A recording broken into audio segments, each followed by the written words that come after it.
Polisi dari Polsek Ilir Timur 1 Palembang masih memburu 2 pelaku jambret yang korbannya seorang ibu rumah tangga yang kini harus dirawat di rumah sakit lantaran luka serius di kepalanya. Polisi mengaku sudah mengetahui identitas pelaku setelah memeriksa beberapa saksi dan rekaman kamera pengawas di sekitar lokasi kejadian.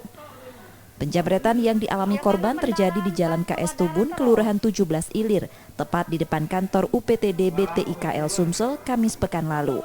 Korban jatuh dari motor saat tasnya ditarik paksa pelaku juga menggunakan sepeda motor. Polisi masih belum bisa meminta keterangan korban karena korban masih menjalani perawatan dan trauma. Kejadian pencurian dengan kekerasan atau jambret. Jadi untuk korban mengalami luka di bagian kepala belakang yang saat ini masih dirawat di Rumah Sakit Caritas.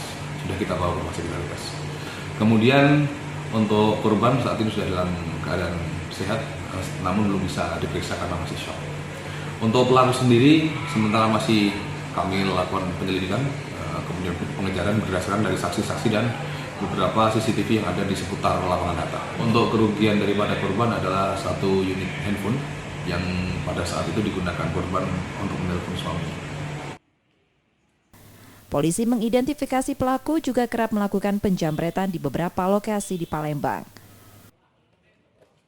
Reski Oktora, Muklas Diferensial, Kompas TV, Palembang, Sumatera Selatan.